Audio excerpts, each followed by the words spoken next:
கிரக பயிற்சிகளால் உண்டாகும் தோஷத்திற்கு பரிகாரம் வேண்டுமா? முன்னோர் சாபம் நிவர்த்தியாக வேண்டுமா? உங்களின் 7 தலைமுறைக்கும் புண்ணியம் சேர்க்க வேண்டுமா? நீங்கள் செய்ய வேண்டியது அன்னதானம் மட்டுமே. கடந்த 4 ஆண்டுகளாக தினமும் மதுரையில் 300 வறியோரின் வயிற்று பசியை ஆற்றி வருகிறது மதுரையின் அட்சய பாத்திரம் ட்ரஸ்ட். நீங்களும் உதவ அன்பு வேண்டுகோள்.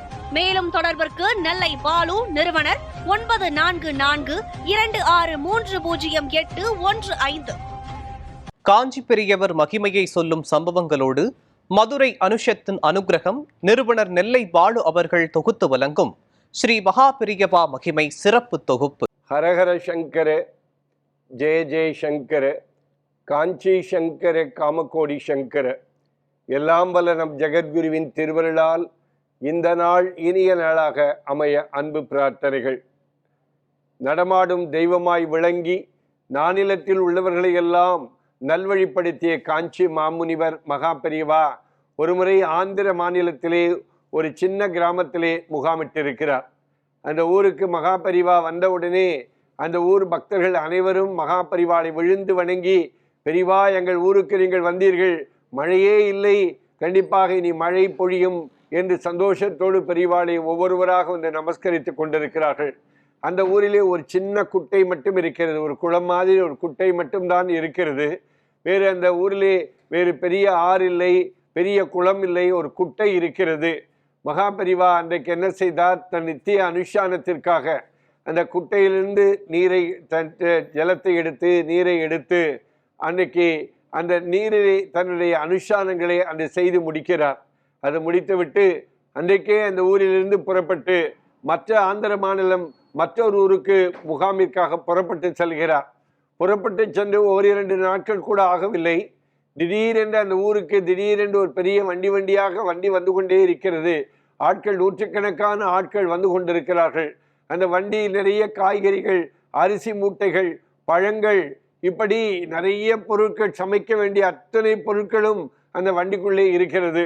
அந்த மடத்து சிப்பந்திகள் கேட்கிறார்கள், என்ன வண்டியாக எல்லாம் கொண்டு வந்திருக்கிறீர்களே, என்ன விஷயம் என்று கேட்ட பொழுது, அப்பொழுதுதான் மடத்தினுடைய அந்த சிப்பந்திகளிடத்திலே அந்த ஊரிலிருந்து வந்தவர்கள், ஏற்கனவே பெரியவா வந்து எங்கள் ஊரில் அன்றைக்கு தரிசனம் கொடுத்து எங்கள் ஊர் குட்டையிலே பெரியவா அன்றைக்கு தன்னுடைய அனுஷ்டானங்களை, அந்த நீரை எடுத்து அனுஷ்டானங்களை செய்தார்.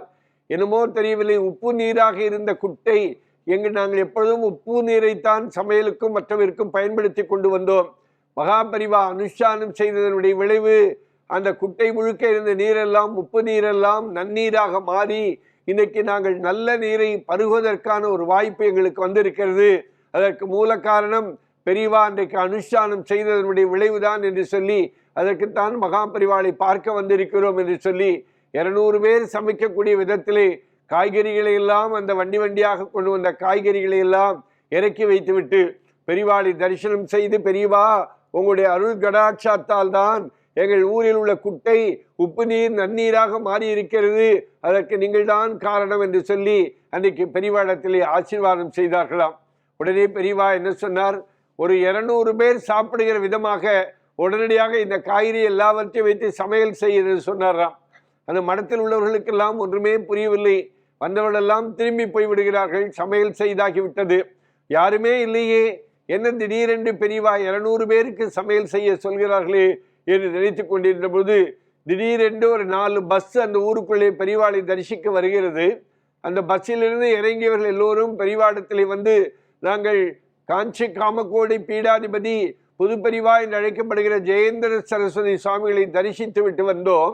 பிறகு உணவு மகா பெரியவாளை பார்த்த பிறகுதான் நாங்கள் உணவு எடுத்துக்கொள்ள வேண்டும் நினைத்து கொண்டுதான் பெரியவாளை பார்ப்பதற்காக வந்திருக்கிறோம் என்று சொன்னவுடனே அப்பொழுதுதான் மடத்தில் உள்ளவர்களுக்கெல்லாம் தெரிந்தது. இதை முன்னே அறிந்துதான் பெரியவா 200 பேர் வரப்போகிறார்கள், அவர்கள் பசியோடு வருவார்கள், அவர்களுக்கு உணவு தயாரித்து வை என்று சொல்லி அன்றைக்கு வந்தவர்களுக்கெல்லாம் அருள் பாலித்து அன்றைக்கு பெரியவா ஒரு மிகப்பெரிய அன்னமிட்ட கையாக, ஒரு அன்னதானம் வழங்கிய அன்னபூரணியாக அன்றைக்கு பெரியவா அவ்வளவு பேரையும் சாப்பிட சொல்லி சந்தோஷப்பட்டு கொண்டாராம். இப்படிதான் பெரியவா எப்போதுமே பின்னால் நடப்பதை முன்னாலே அறிந்து கொண்டு அந்த அருள் பாலிக்கிற ஒரு மிகப்பெரிய ஆற்றலாளர் ஸ்ரீ மகா பெரியவா என்று சொன்னால் அது கண்டிப்பாக வேறு யாராலும் இதை செய்ய முடியாது. யாராகவும் இருக்க முடியாது. ஹரஹர சங்கர, ஜெய ஜெய சங்கர, காஞ்சி சங்கர, காமகோடி சங்கர. எல்லாம் வல்ல நம் ஜெகத்குருவின் திருவருளால் இந்த நாள் இனிய நாளாக அமைய அன்பு பிரார்த்தனைகள். ராம் ராம். ஓம் ஸ்ரீ மகாபெரிவா திருவடிகளே சரணம்.